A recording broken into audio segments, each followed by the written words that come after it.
Hey YogaFit friends, it's Master Trainer Kelly Gardner, and I would love to talk to you about one of my most favorite teachings in yoga, and that's the Kosha model, the 5 bodies or the 5 layers of ourselves. So let's break them down. All right, the first is our physical body. We're most familiar with this layer of ourselves because we live in it every day. This is the part of ourselves that allows us to walk around in the world and do all the things that we want to do. This layer is the gross body, not gross as in ew, although that's a whole other story, but gross as in I can see it, I can touch it, I know it exists in that way. It is real, I can hold it in my hands. That's the gross body. Now, it's also called Ana Maya Kosha. Kosha means sheath. Maya means the illusion or the appearance of.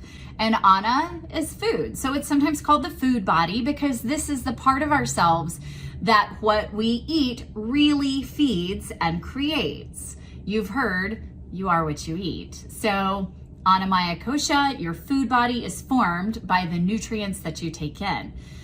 That's key in taking care of our physical body. We want to eat nutrient-dense foods. We want to stay hydrated, but we also want to exercise and rest and listen to our bodies. So in the realm of yoga, that means doing our asana practice, but it also means listening to our bodies, knowing our limits for today, knowing the type of asana that might be most helpful for us, and knowing that today our body may feel and need different things than it did yesterday. All right, so that is the first layer or the first body. Moving from the gross body into the subtle body. So these are layers of ourselves that we can't see, we can't touch. We move to layer number 2, which is Prana Maya Kosha. I know you're familiar with prana or life force. So this is sometimes called the breath body or the energy body. This one is all about how energy flows through us and it shows up in our energy levels.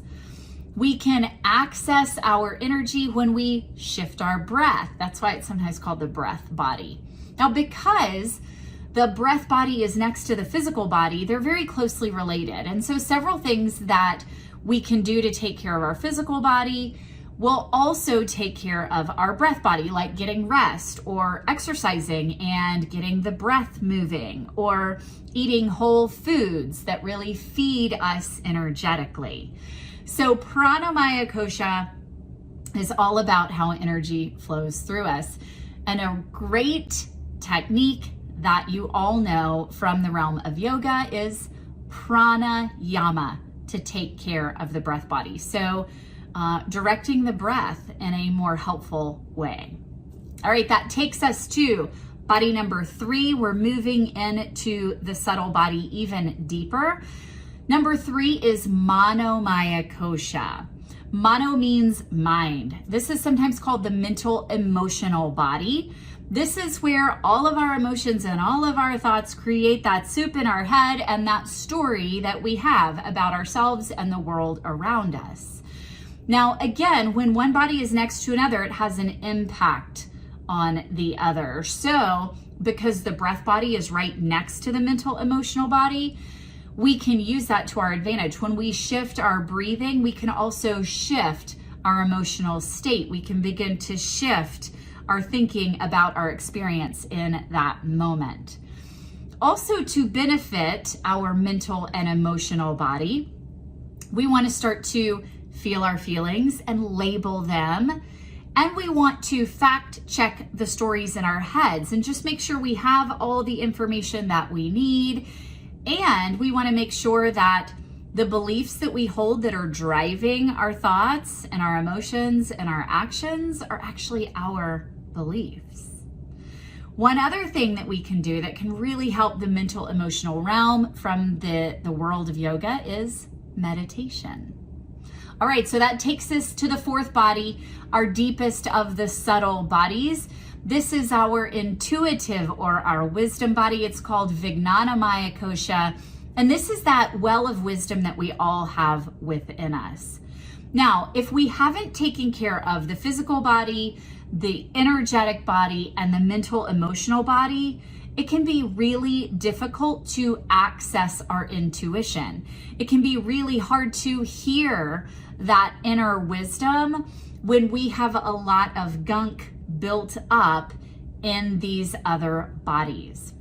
But the good news is that when we can tune in to our intuitive body, it knows what to do to take care of the first three bodies.